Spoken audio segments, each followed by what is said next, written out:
অনেক দিন পর এরকম একটা মনোরম পরিবেশে ঘুরতে এসে বেশ ভালোই লাগছে। আমি তো জানতামই না আমাদের আশেপাশে এত সুন্দর একটা জায়গা আছে। আজকে একটা কাজের জন্য ইয়াসিনের পাপা আর আমি এসেছিলাম এক জায়গায়। তো সেখানে একটু লেট হবে কাজটা, তো তার জন্য ইয়াসিনের পাপা বলছিল চলো একটা মানে কোথাও আমরা ঘুরে আসি। আমাকে কিন্তু বলেনি প্রথমে এখানে এত সুন্দর একটা জায়গা আছে। আমাকে বলছে কি চলো একটু হেঁটে আসি। তো হাঁটতে হাঁটতে আসলাম, তখন দেখছি কি এই যে এরকম একটা জায়গা, মানে এটা পার্ক না কিন্তু তবে পার্কের মতোই। তো ওই যে আছে না, অনেকে বলে আমার স্বপ্নের বাড়ি, তো সত্যি এটা এনাদের স্বপ্নের বাড়ি। খুব সুন্দর একটা বাড়ি তৈরি করেছে এখানে, ফুল বাড়ি, তারপরে কিছু সবজির গাছ, ফলের গাছ সব মিলিয়ে, তারপরে নদীর ধারে বসার জায়গা, সব মিলিয়ে খুবই সুন্দর একটা পরিবেশ। আর এখানে আমরা যখন আসলাম তখন আমাদের আগে কটা বাচ্চা এসেছে, প্রায় 6টা 7টা বাচ্চা, তারা এসে ওখানে বসেছিল, ওরাও সব আনন্দ করছে। আর এই যে দেখো কত সুন্দর ফুল বাগান, ফুল ফলে ভরে আছে। এর মধ্যে আছে একটা আমড়া গাছ, যেটা আমি শর্টস ভিডিও পোস্ট করেছি।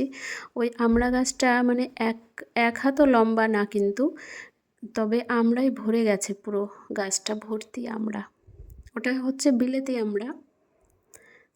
এই যে ডান পাশে যে প্রচুর আমড়া হয়েছে গাছটাতে। যে এটা দেখে আমি পুরো অবাক হয়ে গেছি যে এত আমড়া ধরেছে এই গাছটায়, মানে এটা হাইব্রিড জাতীয়, থাই প্রজাতি হবে হয়তো।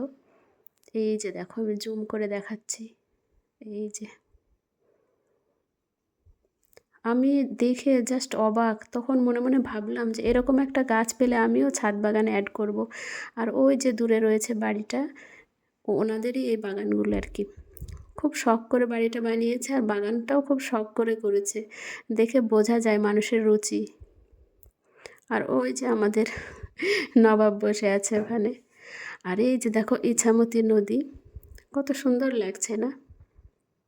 মনে হচ্ছে এই নদীর দিকে তাকিয়ে মনের কথা খুলে বলে দিই, মনের যত দুঃখ আছে সব বলে দিই। এই যে মোবাইল টিপতে বসে গেছে।